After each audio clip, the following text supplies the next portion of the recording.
नमस्कार। Study IQ IAS Hindi में आप सभी लोगों का बहुत बहुत स्वागत है। मैं हूं वीरत दुबे और श्रृंखला की अगली कड़ी में यानी कि 36वें भाग में आज हम फिर से एक बार आपके समक्ष हाजिर हुए हैं आधुनिक भारत के इतिहास को लेकर के, जिसमें हम स्पेक्ट्रम की किताब का रेफरेंस ले रहे हैं। हालांकि इसमें दूसरी बहुत सारी चीज़ें जो हैं आज हम पढ़ने वाले हैं। अब इस किताब में आज ये वाला जो एरिया है इसको ज़रा ध्यान से देखिए, जिसमें आपको एक चित्र दिखाई दे रहा है, महारानी लक्ष्मीबाई का चित्र है ये। और आज हमारा इतिहास इसी के इर्द गिर्द, इसी तस्वीर के इर्द गिर्द जो है वो घूमने वाला है। लेक्चर के अंत में आपको इसकी PDF जो है वो प्रोवाइड करा दी जाएगी लेक्चर खत्म होने के पश्चात, और ये PDF आपको टेलीग्राम ग्रुप से मिलेगी जो कि है वीरत दुबे 01। इसे आप स्कैन करके भी इस ग्रुप से जुड़ सकते हैं। साथ ही वीरत दुबे 01 नाम से आप हमें अन्य सोशल मीडिया पर भी फॉलो कर सकते हैं। 1857 की क्रांति के भाग 2 में आज हम पिछली जो भाग मैंने पढ़ा था जिसमें दिल्ली के ऊपर मैंने आपको बताया था कि किस तरीके से 1857 की क्रांति का असर पड़ा, उसके बाद अब जो शेष भारत का जो भाग है जहां जहां अलग अलग जगहों पर क्रांति हुई, उनमें से कुछ हिस्से आज हम पढ़ेंगे। जैसे हम कानपुर की स्थिति को जानेंगे, ठीक है। इसके अलावा जो आपका लखनऊ है, लखनऊ उसकी स्थिति को जानेंगे, झांसी की स्थिति को जानेंगे, साथ ही साथ बिहार या जो जगदीशपुर का जो इलाका था उसकी स्थिति को समझने का प्रयास करेंगे। भाग 2 में इन सब चीज़ों के बारे में आज चर्चा होगी। भाग 1 में हमने दिल्ली के इतिहास के बारे में जाना था। चर्चा की शुरुआत करेंगे, लेकिन उससे पहले आपको बता दूं लाइफ फाउंडेशन बैच का लगातार ये तीसरा जो बैच है वो प्रारंभ हो चुका है और इसमें एडमिशन प्रारंभ हो चुका है। इसकी क्लासेज जो हैं वो शुरू होंगी 3 अप्रैल से, ठीक है। इसकी जो क्लासेस शुरू होने वाली हैं वो 3 अप्रैल से शुरू होने वाली हैं। तो आप इस 3 अप्रैल वाली क्लास से जुड़ने के लिए आज ही इनरोल कीजिए और जो भी मतलब आपको फाउंडेशन बैच में जो कुछ भी जानकारी है वो डिस्क्रिप्शन बॉक्स के लिंक से आप प्राप्त कर सकते हैं। साथ ही इस बैच में एडमिशन लेने के लिए आप विरद लाइव कोड का इस्तेमाल जरूर करें और 18,999 के न्यूनतम शुल्क में आप इसे अवेल कर सकते हैं। कोड का इस्तेमाल ठीक ढंग से करें। जब आप बाई नाउ पर क्लिक करते हैं 2 ऑफर्स या 3 ऑफर्स आपको यहाँ पर अवेलेबल दिखाई देते हैं। अगर आप इन्हें क्लिक करेंगे तो डेफिनेटली आपको इस पर कुछ ना कुछ छूट मिलेगी, लेकिन वो छूट इतनी नहीं होगी कि आपकी फ़ीस 18,999 हो जाए। इसलिए ध्यानपूर्वक वहाँ आप देखेंगे, यहाँ पर जैसे ही आप देखोगे इस चीज़ के ऊपर क्लिक करोगे, 2 ऑफर्स अवेलेबल जहाँ पर लिखे हैं, इस पर क्लिक करने के बाद आपको यहाँ पर ये एरिया ब्लैंक दिखाई देगा। इस एरिया वाले ब्लैंक एरिया में आप यहाँ पर लिखेंगे VIRAD LIVE। कोई स्पेस नहीं देना है आपको, विरद और लाइव के बीच में कोई स्पेस नहीं देना है, एक साथ टाइप करना है। और जैसे ही आप अप्लाई करेंगे, इस पर अप्लाई करते ही आपको छूट मिल जाएगी और फ़ी जो है यहाँ पर दिखने लगेगी 18,999 की, और यहाँ पर छूट दिखेगी 5,500 की। जब ये पेज दिखने लगे, ये पॉइंट्स दिखने लगे, तब आप आगे फ़ी को प्रोसीड कीजिएगा। पिछले एपिसोड में हमने आपको बताया था 1857 की क्रांति के बारे में। उसके तात्कालिक कारण से शुरू करते हुए हमने आपको बताया कि किस तरीके से दिल्ली में विद्रोह हुआ, विद्रोह के विस्तार को हमने दिल्ली में समझा, ठीक है, और कैसे उसको दबाया गया। ये सारी चीज़ें हमने आपको पिछले एपिसोड में बताई थी। मैंने आपको बताया था कि 14 सितंबर 1857 को अंग्रेजी सेना ने विद्रोहियों से 2-2 हाथ किए, संघर्ष किए, और फिर उसके 6 ही दिन बाद यानी 20 सितंबर 1857 को विद्रोहियों को दबा दिया गया, विद्रोहियों के विद्रोह को दबा दिया गया और दिल्ली पर पुनः अधिकार कर लिया गया। और उसके बाद मैंने आपको बताया कि किस तरीके से भीषण नरसंहार हुआ उस दिन। कई विदेशी आक्रांताओं से भी ज़्यादा अधिक तुलना की जाती है इस आक्रमण की या फिर इस लूट या इस नरसंहार की। दिल्ली में जो कुछ भी हुआ उसकी ये आग अतिशीघ्र देश के अन्य भागों में पहुंच गई। जैसे कि 4 जून सन 1857, 4 जून सन 1857 को लखनऊ में विद्रोह होना शुरू हुआ। लखनऊ, और आपको मालूम है कि लखनऊ का विद्रोह में शामिल होने का कारण क्या रहा होगा। लखनऊ का विद्रोह में शामिल होने का कारण था, मैंने आपको बताया था कि इससे पहले जो राज्य हड़प नीति चली थी उसमें अवध को बड़ी अजीबोगरीब तरीके से हड़प लिया गया था, जिसमें उसके ऊपर कुशासन का आरोप लगाया गया था। नवाब वाजिद अली शाह को वहां से निकाल दिया गया था, बेदखल कर दिया गया था। इसके बाद बेगम हजरत महल ने अपने एक अल्पवयस्क पुत्र को, जिसका नाम था बिरजिस कादिर, बिरजिस कादिर, इनको जो है नवाब बनाया। अब बर्जिस कादिर जो थे ये अल्पवयस्क थे, इनको नवाब किसने बनाया? इनको नवाब बनाया बेगम हजरत महल ने, बेगम हजरत महल ने। और क्योंकि ब्रिटिश प्रशासन ने अनएक्सेप्ट कर दिया था और यहाँ की जो शासन की बागडोर थी वो ब्रिटिशर्स ने अपने हाथ में ले ली थी, इसलिए नवाबशाही जो है वो उन्हें बर्दाश्त नहीं हुई और उसके खिलाफ इन्होंने नवाबशाही जारी रखी।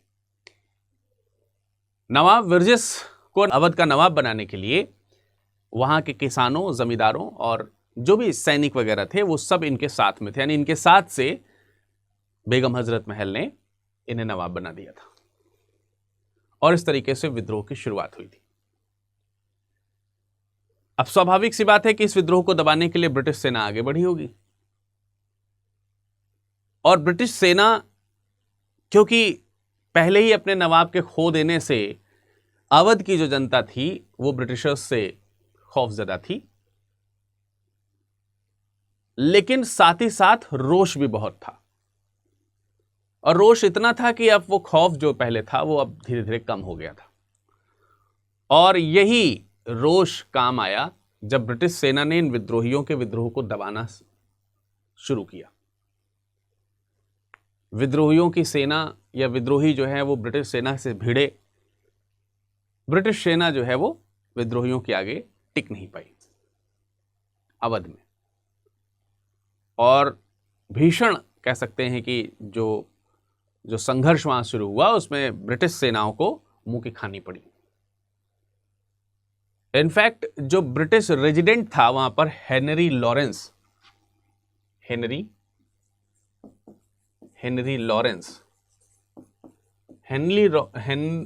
लॉरेंस जो था ये ब्रिटिश रेजिडेंट था। मैंने आपको बताया था कि अवध पर जो है वो ब्रिटिश रेजिडेंट का कब्जा हो गया था, रेजिडेंट।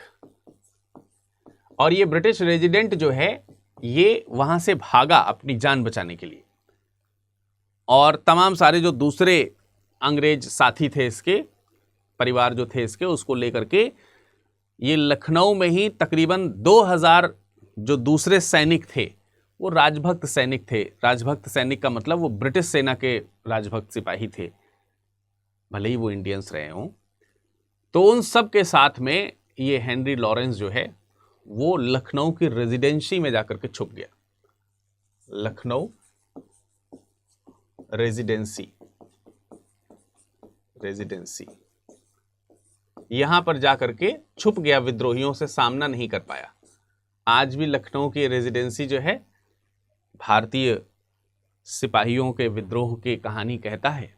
आप कभी लखनऊ जाइएगा तो देखिएगा, अगर आप लखनऊ के हैं तो शायद जानते ही होंगे। विद्रोही भाग करके ब्रिटिश रेजिडेंसी जो थी वहां पर शरण लेते हैं, लेकिन विद्रोही नहीं, ये हेनरी लॉरेंस और इसके जो साथी थे वो लोग, लेकिन उनका पीछा जो है लगातार विद्रोहियों द्वारा किया जाता है और समस्त विद्रोहियों द्वारा पूरे रेजिडेंसी को घेर लिया जाता है। और उसके बाद यहां जो संघर्ष होता है, इस संघर्ष में ये लॉरेंस जो था इसकी मृत्यु हो जाती है, इसको मार डाला जाता है। इस तरीके से लखनऊ के विद्रोहियों का अवध पर जो है एक तरीके से विजय हासिल हो जाता है। लेकिन ऐसा नहीं है कि अंग्रेज शांत बैठ गए। लॉरेंस मारा गया तो उसके बाद में ब्रिगेडियर इंग्लिश को भेजा गया। ब्रिगेडियर इंग्लिश, उसका नाम था इंग्लिश, ठीक है, उसका नाम क्या है? Brigadier English.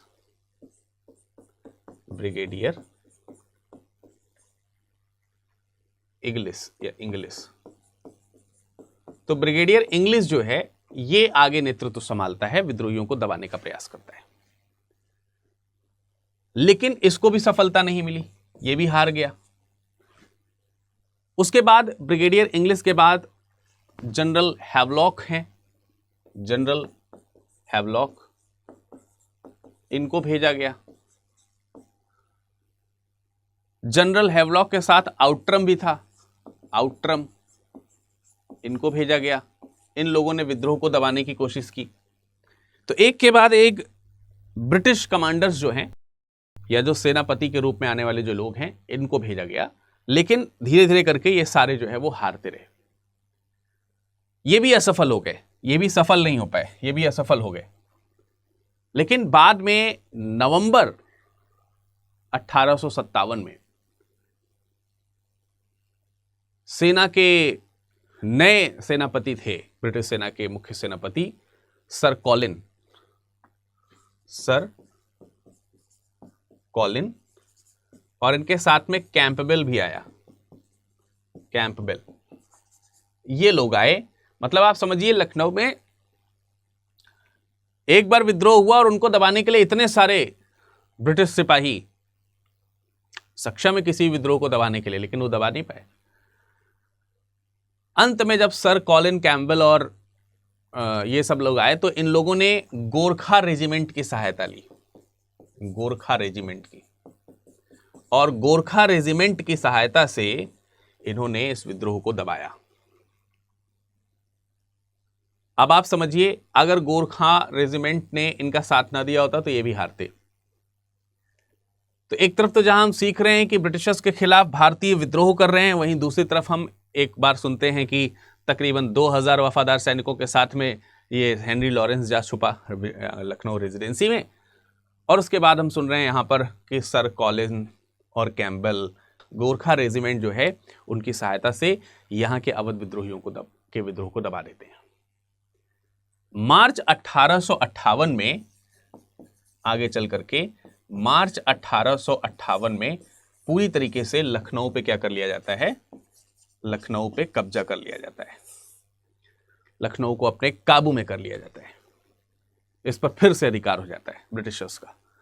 लेकिन आप देख रहे हैं कि जून 1857 से लेकर के मार्च 1858 तक ब्रिटिशर्स के खिलाफ जम करके अवधवासियों ने विद्रोह किया। बेगम हजरत महल के विषय में कहा जाता है कि शायद अब वो आगे आत्मसमर्पण कर देती, लेकिन उन्होंने आत्मसमर्पण नहीं किया और वे वहां से निकल करके नेपाल चली गई। बाद में उनकी वहीं डेथ हो गई। उनके जाने के बाद मौलवी अहमदुल्लाह, उन्होंने अंग्रेजों के खिलाफ संघर्ष जारी रखा और उनकी भी बाद में राजा जगन्नाथ सिंह ने जो है वो कह सकते हैं कि विश्वासघात कर दिया। तो पवाइयां के वो राजा थे, उनके कारण जो है वो मारे गए। लेकिन मौलवी अहमदुल्लाह शाह जो हैं उनके बारे में अभी हम बाद में पढ़ेंगे। तो आपको 1857 की क्रांति में जो अवध में जो क्रांति हुई, उस अवध की क्रांति के बारे में पता चल गया होगा। इस प्रकार से अवध में क्रांति हुई। ठीक है, अवध की इस क्रांति के बाद, मतलब आप देख रहे हैं 4 जून 1857 को अवध में क्रांति हुई, या आप इसे लखनऊ में बोल सकते हैं क्रांति हुई। लेकिन लखनऊ के बाद जिस दिन 4 जून को लखनऊ में क्रांति हुई और 5 जून को कानपुर में विद्रोह, ये आपको देखने को मिलेगा 5 जून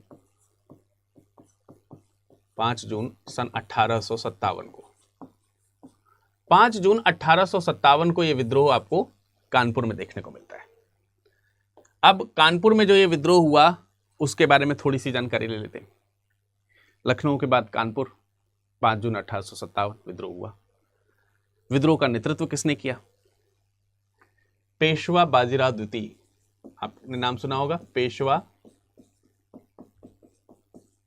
बाजीराव द्वितीय, इनका नाम जरूर सुना होगा आपने। इनके एक गोद लिए हुए बेटे थे जिनका नाम था धोंधू पंत। इनका नाम क्या था? धोंधू पंत, जिनको आपने जनरली नाना साहेब के नाम से सुना होगा, नाना साहेब। अब इन्होंने इनको गोद लिया था और ब्रिटिशर्स ने कहा था कि गोद लेने वाली इनकी जो है पेशवाई, इनके बाद इनको समाप्त कर दी इनकी पेशवाई। इनको पेशवा मानने से ब्रिटिशर्स ने इनकार कर दिया, पेंशन देने से मना कर दिया। तो स्वाभाविक सी बात है कि इन्होंने भी ब्रिटिशर्स के खिलाफ उस आग में अपने आप को झोंका। और नाना साहेब की सहायता जो है वो इनके बहुत ही कह सकते हैं कि परम मित्र कह लीजिए, वफादार सेनापति कह लीजिए, या जो भी कह लीजिए, वो उन्होंने दिया। उनका नाम था तात्या टोपे। नाम सुना है? आपसे उम्मीद है कि कमेंट सेक्शन में आप कमेंट करें और बताएं कि इनका मूल नाम क्या था। ठीक है, इनका मूल नाम आप बताइए। पांडुरंग महोदय। तो तात्या टोपे के अलावा एक नाम आप अजीमुल्ला खां भी लिख सकते हैं, इन्होंने भी साथ दिया था। अजीमुल्ला खां, इन लोगों ने साथ दिया धोंदू पंथ का, यानी नाना साहेब का। नाना साहेब की एक मुबोली बहन थी, झांसी की रानी लक्ष्मीबाई। खैर, इन सब लोगों ने मिलकर के, तात्या टोपे और अजीमुल्ला, सब लोगों ने मिलकर, उनके साथियों ने मिलकर के धोंदू पंथ यानी नाना साहेब को पेशवा घोषित कर दिया। पेशवा घोषित। स्वाभाविक सी बात है कि ये ब्रिटिशर्स के खिलाफ घोषणा हुई है, तो ये भी विद्रोह की ही एक बू है ब्रिटिशर्स के लिए, और इसको भी वो दबाना चाहेंगे। अब जब नाना साहेब बहुत ही तेज तर्रार थे, उनसे 4 हाथ आगे तात्या टोपे, अजीमुल्ला खान, तो इनके आगे ब्रिटिशर्स तो कतई रुकने वाले नहीं थे। कानपुर में उस समय जो छावनी थी, कानपुर छावनी के कमांडर थे जनरल व्हीलर। कानपुर छावनी के कमांडर, कानपुर छावनी के कमांडर थे जनरल व्हीलर। ये व्हीलर जो है, ये कुछ देर सामना करता है, उसके बाद जान बचा करके भागता है कि भाई किसी भी तरीके से। इसने आत्मसमर्पण कर दिया बाद में। इसने बाद में क्या कर दिया? आत्मसमर्पण, समर्पण, बाद में आत्मसमर्पण कर दिया महोदय ने। अंग्रेज टिके नहीं यहां के विद्रोह के आगे भी। अब शुरुआत में ऐसे ही दिखते हैं ब्रिटिशर्स, जो है मौका की तलाश में रहते हैं, मौके की तलाश में। आत्मसमर्पण क्यों कर दिया? जिससे कि इसके स्त्री बच्चे वगैरह जो हैं, यानी अंग्रेज फीमेल्स और जो बच्चे हैं, उनको वो सुरक्षित यहां से निकाल करके इलाहाबाद ले जाए। सुरक्षित इलाहाबाद ले भी जा रहा था, नाव पे बैठा करके नाव चल पड़ी, लेकिन आगे जो है नाव को घेर लिया गया। सत्ती चौरा जगह है, सत्ती चौरा घाट, सत्ती चौरा। सत्ती चौरा में सत्ती चौरा लिखा रहता है, कहीं कहीं सती चौरा लिखा रहता है। ठीक है, एक ही बात है। आपने चौरी चौरा का नाम सुना होगा, ये सत्ती चौरा है। तो सत्ती चौरा में इन्हें घेर करके गोली से उड़ा दिया गया। इसके अलावा आगे बढ़ करके एक जगह है बीबीगढ़। बीबीगढ़, इस बीबीगढ़ में बहुत सारे जो अंग्रेज बच्चे हैं और अंग्रेज जो महिलाएं हैं वो यहाँ पर थे, और उन्हें भी विद्रोहियों ने उनको भी मार डाला, उनकी भी हत्या कर दी गई। यहाँ पर ब्रिटिश महिलाएं और बच्चे जो हैं ये मारे गए। अब आप सोच रहे होंगे कि यार ये तो विद्रोहियों ने गलत किया। मतलब विद्रोही तो ब्रिटिश सेना के खिलाफ लड़ते थे ना, ब्रिटिश अधिकारियों के खिलाफ लड़ते थे। यहां बीबी और मतलब महिलाओं और बच्चों को क्यों मारा? और ये तो महिलाओं और बच्चों को साफ साफ यहां से लेकर के जा रहा था, उस समय वहां पर सत्ती चौरा में क्यों?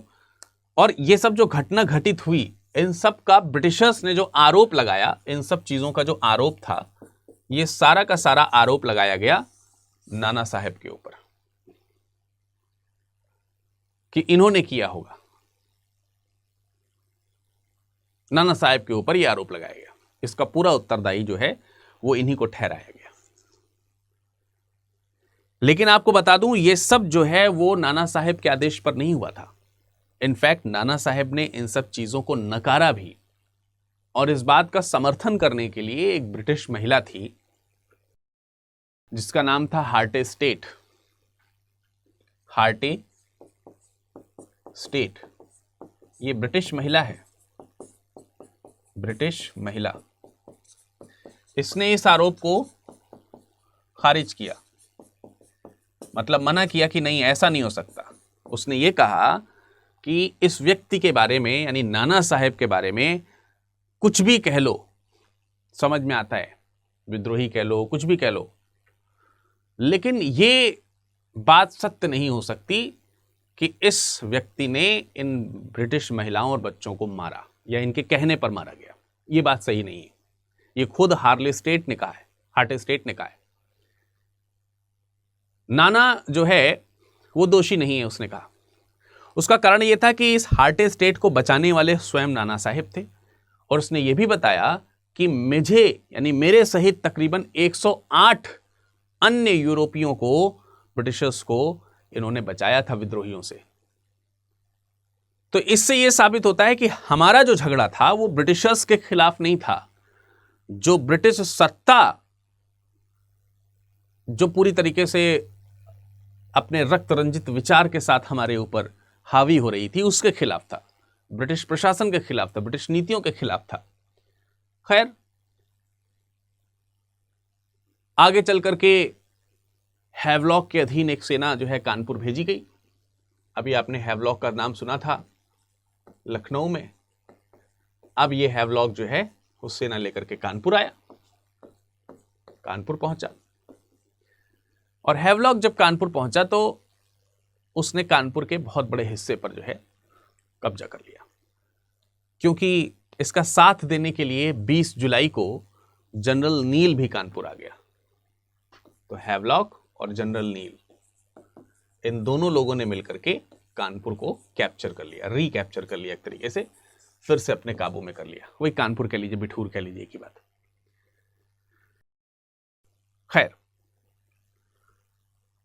27 नवंबर को इन दोनों लोगों ने मिलकर के ग्वालियर की सेना का साथ लिया। ग्वालियर की सेना का साथ। और जब ग्वालियर की सेना का साथ लिया तो इनका जो आमना सामना है वो नाना साहेब से हुआ, और नाना साहेब जो है इनके साथ जब विद्रोह हुआ तो ये सेना जो है भारी पड़ी, ग्वालियर की सेना थोड़ी भारी पड़ी। अब देखिए, एक नई चीज पता चली।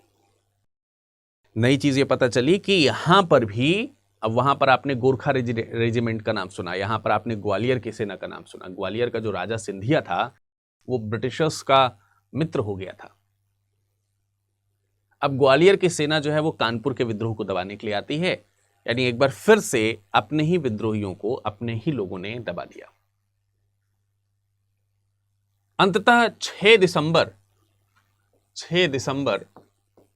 सन 1857, 6 दिसंबर सन 1857। 6 दिसंबर यूपी में काफी इंपॉर्टेंट डेट है वैसे तो, और 6 दिसंबर यहां भी इंपॉर्टेंट डेट हो गई। 6 दिसंबर सन 1857 को कैंपबेल ने कानपुर को रिकैप्चर कर लिया। कैंपबेल ने कानपुर पर पुनः अधिकार कर लिया। अब जब कानपुर पर अधिकार कर लिया तो नाना साहेब जो है ये नेपाल चले गए, और जो नाना साहब के सहयोगी थे तात्या टोपे, ये जो है झांसी चले गए। ये कहां चले गए? ये झांसी चले गए। तो ये आपको यहां पर चीजें हैं जो थोड़ी सी ध्यान देनी पड़ेंगी। तो इस तरीके से अगर हम देखें तो मतलब कानपुर का जो विद्रोह था वो दबा दिया गया। और चूंकि अब यहां पर आप देख रहे हैं कि तात्या टोपे जो है ये झांसी पहुंच गए, तो थोड़ा सा अब हमको झांसी के ऊपर झलक डाल लेनी चाहिए।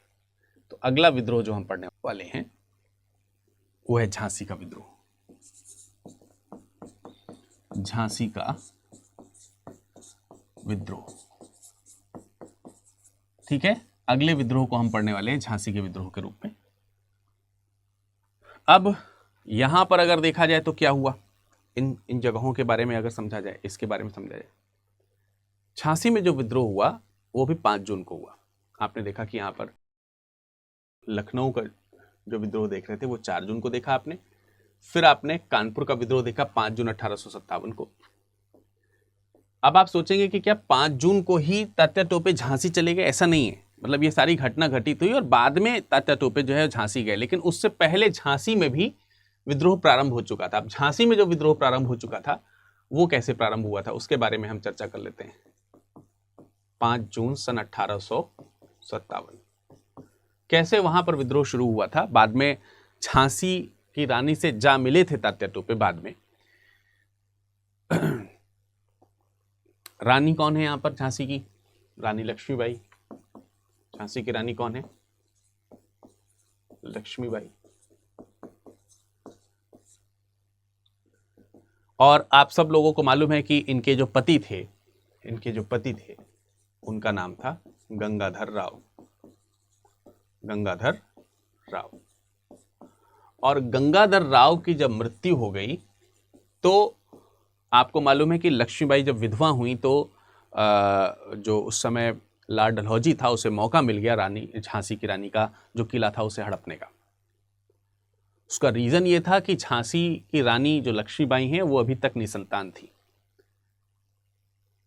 और इसीलिए क्योंकि उनका कोई उत्तराधिकारी नहीं था तो झांसी के ऊपर ब्रिटिश सत्ता ने दावा कर दिया, जिसके विरोध में रानी झांसी ने एक दत्तक पुत्र लिया, यानी कि एक पुत्र को गोद लिया जिसका नाम था दामोदर राव।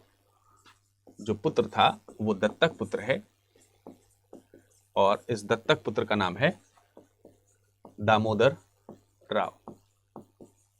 अब जो दामोदर राव है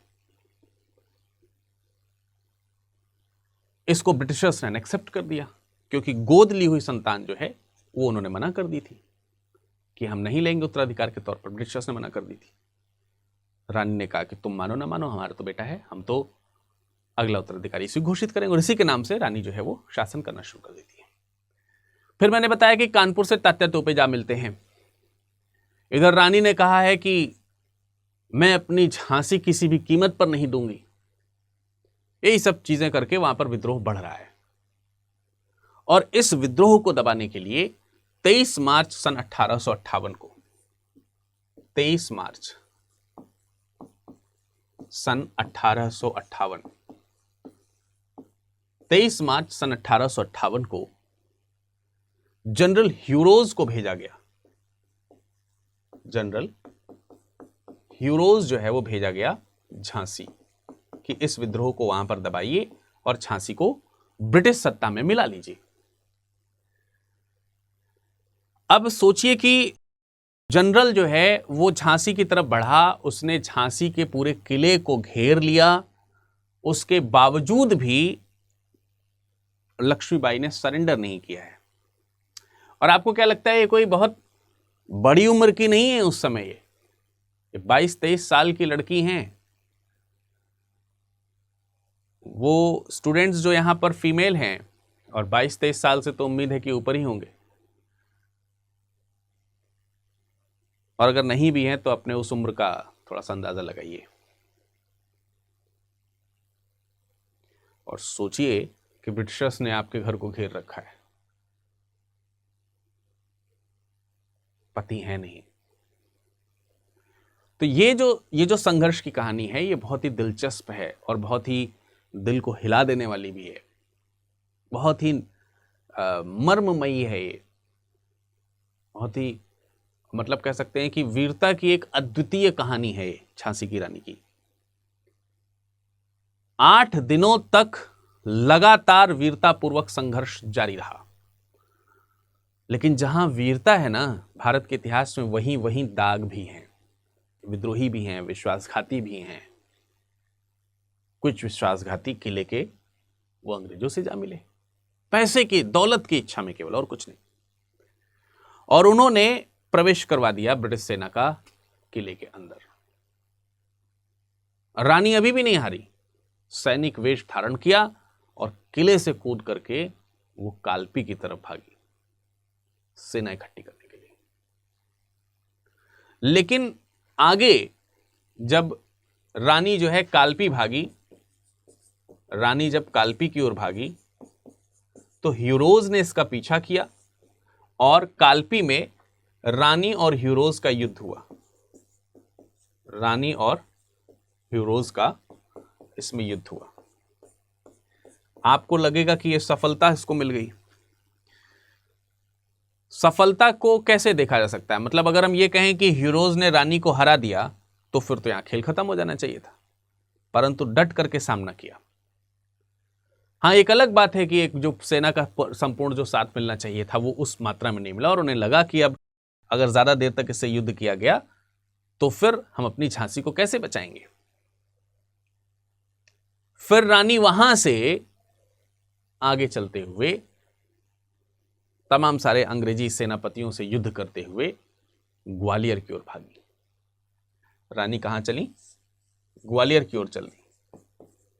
और फिर वही ग्वालियर जिसका राजा सिंधिया, इसका राजा कौन है? सिंधिया। और ये ब्रिटिशर्स का चापलूस निकला। लेकिन सिंधिया राजा की जो सेना थी वो रानी के साथ थी, वो रानी के साथ हो गई। राजा सिंधिया भले ही अंग्रेजों की ओर हो गया, लेकिन इसकी जो सेना है उस सेना का साथ मिला। सेना का साथ किसे मिला? रानी को। और इस प्रकार से रानी ने ग्वालियर के ऊपर अधिकार कर लिया। अब बड़ी सेना हो गई, अब बहुत बड़ी सेना हो गई, अब ग्वालियर पर अधिकार कर लिया। और ग्वालियर पर अधिकार कर लिया तो वहां से नेतृत्व शुरू हुआ कि अब आगे झांसी की ओर चलना है। लेकिन उसी समय ग्वालियर के इस विद्रोह को दबाने के लिए अंग्रेजी सेना सामने आई। तो अब इनको सामना करना पड़ेगा रानी और रानी के साथ में जो ग्वालियर सेना है, ग्वालियर की जो सेना है, इसका युद्ध होगा अब किसके साथ में? जनरल स्मिथ की सेना आई थी, स्मिथ की सेना के साथ। और जनरल स्मिथ की जो सेना है इसको मुंह की खानी पड़ी, बुरी तरीके से हारा। लेकिन भाग्य कुछ और था शायद यहां पर पलटने वाला। जिस समय स्मिथ हारा उसी समय जनरल ह्यूरोज जो था, ह्यूरोज, उस जनरल ह्यूरोज का इसको साथ मिल गया। अब इन दोनों की संयुक्त सेना का युद्ध जो है वो झांसी की रानी के साथ में हुआ। ऐसा नहीं है कि इस युद्ध में रानी अभी भी हार गई, अभी भी लड़ी। लेकिन क्योंकि अब सेना जो है उस पर इनकी सेना भारी पड़ गई, तो अब वहां से वो निकल करके आगे की ओर कूच करने के लिए बढ़ी। पहले जब कालपी की सेना के साथ यहां पर लड़ाई हुई थी तो इसी दौरान आगे चल करके इनका जो घोड़ा था पहले घायल हो चुका था, इतने ऊंचे किले से कूद करके वो भागा था, फिर भी साथ दे रहा था। आगे चल करके इनका जो घोड़ा था महारानी का वो यहीं पर खत्म हो गया था, उसको वीरगति मिल गई थी। रानी के पास अब नया घोड़ा था, नए घोड़े को लेकर के भी वो युद्ध में तैनात थी। उसको लेकर के जब रानी ग्वालियर किले से, ग्वालियर की दीवारों से आगे जब बढ़ी तो वहां पर एक नाला है, आज भी मौजूद है। ग्वालियर किला आप गए होंगे, आगे नाला है बड़ा सा, अब तो उसके ऊपर सड़क बन गई है। तो उस नाले को पार करना था, घोड़ा नया था, बिदक गया, नहीं पार किया। रानी ने बहुत प्रयास किया, तब तक हीरोज की जो सेना थी उनके पीछे आ गई। एक इकलौती झांसी की रानी हीरोज की सेना घेर करके खड़ी है, अभी भी वो सरेंडर नहीं हुई है, लड़ रही है। और लड़ते लड़ते इसी ग्वालियर के किले के पास में वो जो नाला था, जो बड़ा सा जो था, उसी के पास में 17 जून सन 1758 17 जून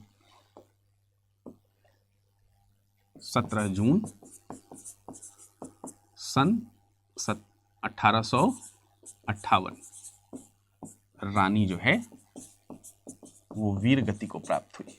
और रानी की मृत्यु के बाद जनरल ह्यूरोज ने कहा कि भारत में अगर कोई महिला मर्द है तो वो यही झांसी की रानी है। और इसने रानी को जवां मर्द की संज्ञा दी। आप लोगों ने सुभद्रा कुमारी चौहान की जो कविता सुनी होगी, खूब लड़ी मर्दानी वह तो झांसी वाली रानी थी, बुंदेले हर बोलों के मुंह, हमने सुनी कहानी थी। खूब लड़ी मर्दानी वो तो झांसी वाली रानी थी। आप जब उस पूरी कहानी को पढ़ेंगे तो उसमें एक स्टेंजा आता है, एक पद आता है, जब ग्वालियर के ऊपर विजय कर लिया है महारानी ने, तो सुभद्रा जी ने लिखा, विजय मिली पर अंग्रेजों की, फिर सेना घिराई थी। अब के जनरल स्मिथ सम्मुख था, उसने मुंह की खाई थी। काना और मंदरा सखियां रानी के संग आई थीं। युद्ध क्षेत्र में उन दोनों ने भारी मार मचाई थी, पर हीरोज पीछे आ गया। हाय घिरी अब रानी थी, खूब लड़ी मर्दानी, वह तो झांसी वाली रानी थी। आगे सुभद्रा जी लिखती हैं, तो भी रानी मार काट कर चलती, सैयद के पार, सैन्य के पार, माफ कीजिएगा, ऐसे करके लिखा, थोड़ा सा मैं हल्का सा मैं भूला, लेकिन ये पद यही है, ऐसा ही है। तो भी रानी मार काट कर चलती सैन्य के पार, किंतु सामने नाला आया, था वह संकट विषम अपार। घोड़ा नया था महारानी का, नाला सामने आ गया था, पार करने से वो बिदक रहा था। घोड़ा अड़ा, नया घोड़ा था, इतने में आ गए अच्छा अवार। रानी एक शत्रु बहुतेरे, होने लगे वार पर वार। घायल होकर गिरी सिंघनी, उसे वीरगति पानी थी। बुंदेलो हर बोलों के मुंह, हमने सुनी कहानी थी। खूब लड़ी मर्दानी, वो तो झांसी वाली रानी थी। तो इस प्रकार से सुभद्रा कुमारी चौहान जी ने झांसी के बारे में आपको बताया है। झांसी की महारानी ने किस वीरता के साथ युद्ध लड़ा, यह बताया है। झांसी की रानी की मृत्यु के बाद तात्या टोपे बचे। तात्या वहां से किसी तरह बच निकले, और बच निकल करके तात्या के बारे में कहा जाता है कि ये छल और वेश मतलब करने में बहुत माहिर थे, वेश बदलने में बहुत माहिर थे, और किसी को भी, ब्रिटिश सेना को तो यूं ही धोखा दे सकते थे, सब चीजों में बहुत माहिर थे वे। काफी समय तक उन्होंने सेना को फिर से एकजुट करने का बहुत प्रयास किया। इस दौरान उन्हें काफी समय तक छुप छुप करके जीवन जीना पड़ा, कभी इधर कभी उधर। एनी हाउ वो चाहते थे कि फिर से सेना एकत्रित हो और ब्रिटिशर्स के खिलाफ वो एक बार फिर से आवाज उठा सके, लेकिन फिर वही गद्दार। इनके एक मित्र थे जिनका नाम था मान सिंह। ये सिंधिया के सामंत थे, मारवाड़ राजा थे। तात्या टोपे को उन पर भरोसा हुआ, लेकिन इसी मान सिंह ने उन्हें आगे चल करके अप्रैल 1859 में उनको जो है ब्रिटिशर्स के हवाले कर दिया, और अंग्रेजों ने तात्या टोपे को 18 अप्रैल 1859 18 अप्रैल 1859 को फांसी की सजा दे दी। तो इस प्रकार से आपने देखा कि ये जो ग्वालियर का विद्रोह था, कह लीजिए इसे झांसी का विद्रोह कह लीजिए, कानपुर का विद्रोह कह लीजिए, जो एक साथ एक दूसरे से इंटरलिंक जो था, ये समाप्त हो गया। खैर, कानपुर के बाद लखनऊ, झांसी, इन सब जगहों पर विद्रोह हुआ, लेकिन इसके अलावा भी उत्तर प्रदेश के कई और स्थल भी थे जहां पर विद्रोह हुए। जैसे इलाहाबाद की अगर हम बात करें, इलाहाबाद, तब का इलाहाबाद, आज का प्रयागराज,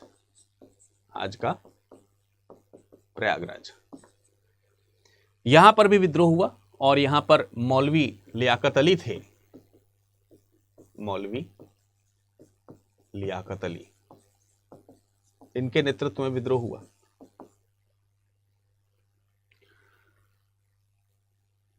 इसी समय बनारस में भी विद्रोह हुआ। बनारस में भी तमाम सारे लोगों ने विद्रोह किया, लेकिन इन सब विद्रोहों को दबा दिया गया, चाहे वो इलाहाबाद का विद्रोह हो, चाहे बनारस का विद्रोह हो। कर्नल नील जो था, कर्नल नील ने इस विद्रोह को क्या कर दिया, दबा दिया।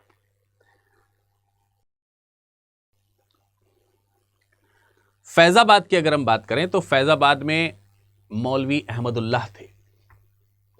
फैजाबाद, थोड़ी सी चर्चा यहाँ पर मौलवी अहमदुल्लाह की करनी पड़ेगी। मौलवी अहमदुल्लाह। अब ये जो मौलवी अहमदुल्लाह शाह, जिनका नाम मैंने पहले भी लिया था, इन्होंने जून 1857 में जब अवध की बात मैंने बताई थी, तब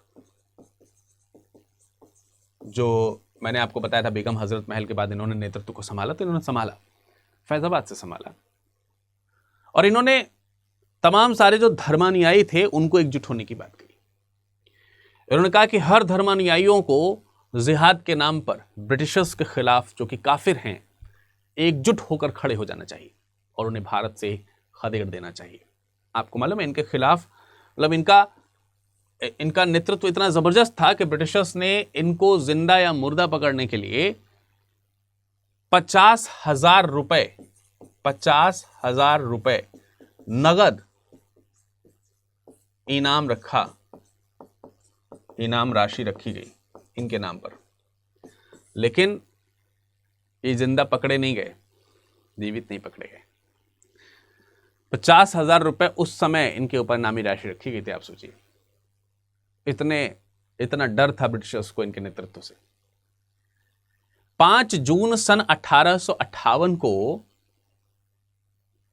जनरल रेनार्ड थे,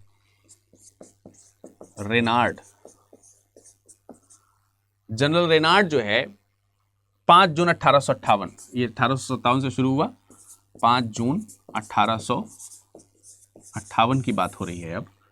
तो 5 जून 1858 को जनरल रेनार्ड ने इनके साथियों के द्वारा जो विद्रोह किए जा रहे थे उस विद्रोह को दबा दिया। अहमदुल्लाह जो है वो रुहेलखंड की तरफ गए, लेकिन मैंने बताया कि पेवाया का जो राजा था उसने ब्रिटिशर्स का साथ दिया, इनसे साथ धोखाधड़ी करी और उसी पेवाया की सीमा पर इनको गोली मार के हत्या कर दी गई। इनको जो है गोली मार दी गई। इस प्रकार से वो जो अवध के बाद इलाहाबाद और बनारस, फैजाबाद, इस तरफ के जो भी विद्रोह थे उन विद्रोहों को दबा दिया गया। लेकिन इसी के आगे अगर हम रुहेलखंड तक पहुंच ही गए हैं, अगर हम कहें रुहेलखंड की सीमा पर ही इनकी हत्या हुई थी गोली मार करके, तो वहीं पर हमको बरेली का भी थोड़ा सा ध्यान लेना चाहिए। बरेली विद्रोह, अगर हम इसको समझने का प्रयास करें तो बरेली में आपने खान बहादुर खान का नाम सुना होगा। खान बहादुर खान। अब ये जो खान बहादुर खान थे, इन्होंने नेतृत्व संभाला था बरेली में। शीघ्र ही, मतलब जो समस्त रुहेलखंड था इनके नेतृत्व में वो एकजुट हो गया और इनके खिलाफ 1858 में विंसेंट आयर, कैम्पबेल, ये सब इनके खिलाफ रहे। विंसेंट आयर और कैम्पबेल, इन दोनों लोगों ने विद्रोह को दबाने के लिए अपनी सेना का प्रयोग किया और बाद में खान बहादुर खान को फांसी की सजा दे दी गई। इनको जो है पकड़ करके फांसी की सजा दी गई। तो बुंदेलखंड भी, रुहेलखंड भी बुंदेलखंड की भांति जो है वो काफी युद्ध में सक्षम रहा। इसके बाद मंदसौर की बात कर लें, एमपी में है मंदसौर। वहां के मुगल घराने के एक शहजादे थे फिरोज शाह, मंदसौर में उन्होंने विद्रोह किया। मंदसौर जो कि एमपी में है।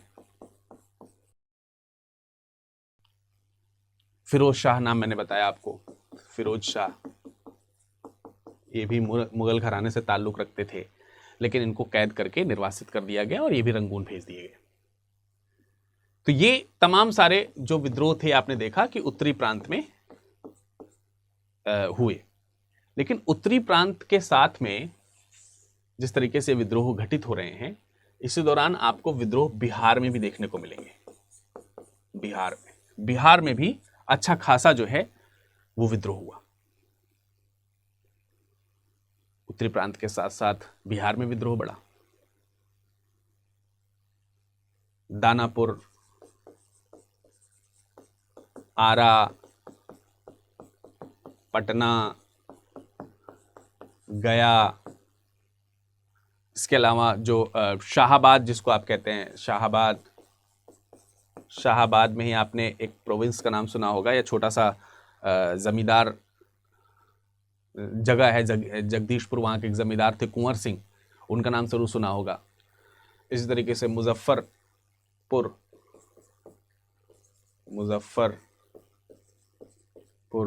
ये सब जो है बिहार के विद्रोह स्थल है। सबसे पहले दानापुर में विद्रोह हुआ। दानापुर के बाद ये विद्रोह जो है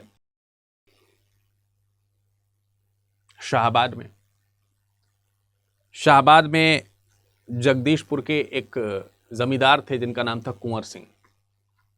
शाहाबाद में जगदीशपुर के जमींदार थे जिनका नाम था कुंवर सिंह। और आपको जान के ताज्जुब होगा कि उस समय इनकी आयु 80 वर्ष थी, लेकिन वीरता इतनी भयानक थी कि ब्रिटिशर्स इनसे कांप गए भयंकर तरीके से। अब कुंवर सिंह ने विद्रोह क्यों किया था, उसके पीछे भी एक कारण है। कुंवर सिंह जमींदार थे और कुंवर सिंह जो हैं वो अंग्रेज अधिकारियों की सहायता से अपनी जमींदार या जमींदारी का जो प्रबंध है वो बोर्ड ऑफ रेवेन्यू को सौंपना चाहते थे। ये अपनी जमींदारी का जो प्रबंध था वो किसे सौंपना चाहते थे? बोर्ड ऑफ रेवेन्यू, जो ब्रिटिशर्स की सेना उसका कंपनी का था, बोर्ड ऑफ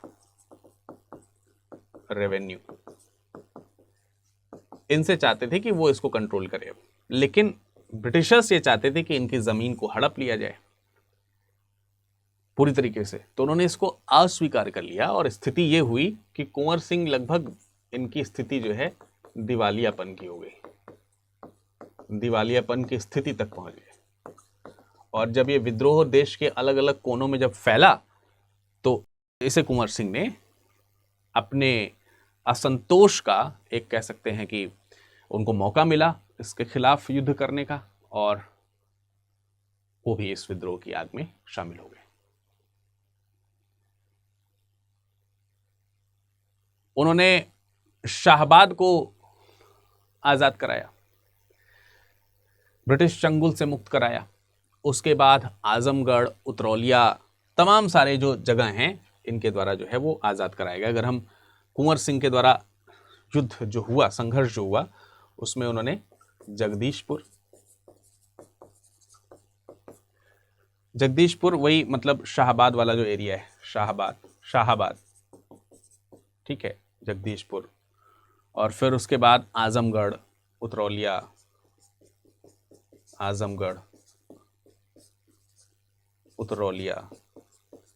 ऐसे करते करते बहुत सारे प्रांत को इन्होंने ब्रिटिश चंगुल से मुक्त कराया। और इनके खिलाफ जो है मिलमैन नाम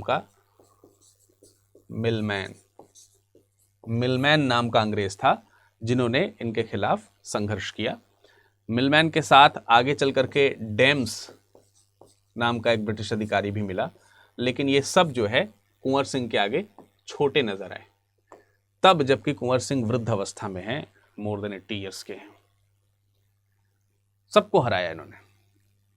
इतना ही नहीं, बिहार के बाहर की अगर हम बात करें, बिहार के बाहर भी इन्होंने विद्रोह किया। और बिहार के बाहर में आप मिर्जापुर का नाम लिख सकते हैं, बांदा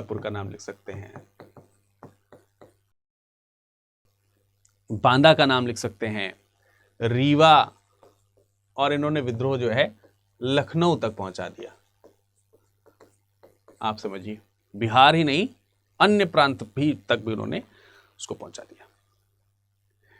उसके बाद जब ये मिलमैन और डेम्स से पराजित नहीं हुए तो इनको हराने के लिए मार्क को भेजा गया।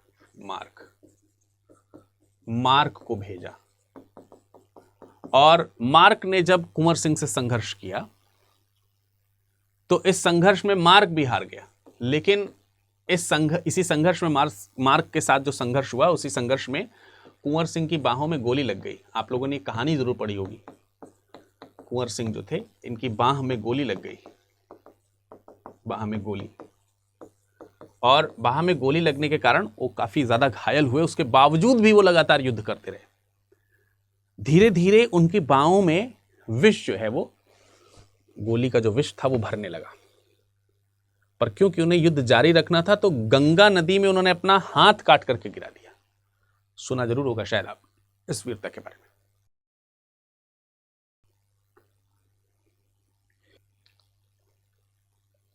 अपना हाथ काट करके उन्होंने गंगा में गिरा दिया। लेकिन उसके बाद ये फिर से वापस जगदीशपुर गए। 22 अप्रैल 1858 की बात है। 22 अप्रैल 1858 जगदीशपुर, वही अपना शहर इनका जो है, वहां पर सिख सेना जो है उसको ब्रिटिशर्स ने अपने साथ में मिलाया, जिसका नेतृत्व जो है ली ग्रैंड ने किया। ली ग्रैंड के नेतृत्व में सिख सेना और इस सिख सेना का सामना किया है कुंवर सिंह ने, या आप यूं कह सकते हैं ली ग्रैंड का सामना किया है कुंवर सिंह ने।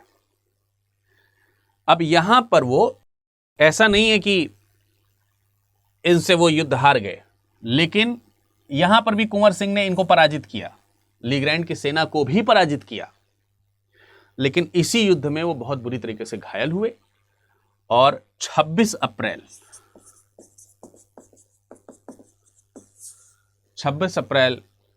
सन 1858 को उनकी जो है इसी घायल अवस्था में मृत्यु हो गई। यह भी एक जबरदस्त तरीके का विद्रोह था। उसके बाद विलियम टेलर और विंसेंट आयर जो है वो भेजे गए और उन्हें दिसंबर 1858 में बिहार के ऊपर, दिसंबर 1858 में बिहार जो है कब्जा कर लिया गया। बिहार पर पूरी तरीके से कब्जा हो गया। तो ये 1857 के विद्रोह किस प्रकार से शुरू किए गए और उसे किस तरह से ब्रिटिशर्स ने बार बार अपने बलपूर्वक यहीं के सैनिकों को, यहीं की सेना का साथ लेकर के कैसे हराया, इसके बारे में मैंने आपको बताया। आशा करते हैं कि जो भी मैंने आपको कानपुर से लेकर के लखनऊ, कानपुर, रुहेलखंड, बरेली का हिस्सा, झांसी और अब ये बिहार के बारे में जो कुछ बताया, ये सब आपको स्पष्ट रूप से समझ में आया होगा और विद्रोह की इस कहानी को आपने अच्छी तरीके से समझा होगा और कहां कहां किसने किसने विद्रोह किया और किस तरीके से उन विद्रोहों को दबाया गया, उसके बारे में आप लोगों को यहां पर बताया गया होगा, समझाया गया, जो उस समझ में आया होगा। और आगे भी ये कहानी जारी रहेगी। कुछ प्रदेश अभी भी हैं, कुछ दक्षिण भारत के हिस्से हैं, उनके ऊपर अगली क्लास में हम चर्चा करेंगे। साथ ही साथ अगली क्लास में हम ये भी चर्चा करेंगे कि इस विद्रोह के परिणाम क्या हुए। तो शेष बचे विद्रोह और उनके परिणामों के बारे में हम अगले सत्र में मुलाकात करेंगे। इस सत्र की जो भी बातें हैं उसके PDF को आप यहां से प्राप्त कर सकते हैं और हमारे सोशल मीडिया से जुड़ने के लिए आप विरद दुबे 01 नाम से कहीं पर भी सर्च कर सकते हैं। विरद लाइव कोड का यदि अगर आप इस्तेमाल करेंगे तो बैच 3 में एडमिशन ले पाएंगे और न्यूनतम शुल्क 18,999 के साथ वहां जुड़ सकेंगे। इस बैच की क्लासेस 3 अप्रैल से शुरू होने वाली है, तो इस बात का विशेष ध्यान दीजिए। और ये 2 अलग अलग QR कोड्स हैं, आप इसे स्कैन करके हमारे साथ में जुड़ सकते हैं, हमारे फेसबुक या फिर इंस्टाग्राम या फिर टेलीग्राम से। ठीक है, चलिए तो आज का जो सत्र है वो हम यहीं तक रखते हैं, मुलाकात करेंगे अगले सत्र में। तब तक के लिए नमस्कार। आप सभी लोगों का जुड़ने के लिए बहुत बहुत धन्यवाद।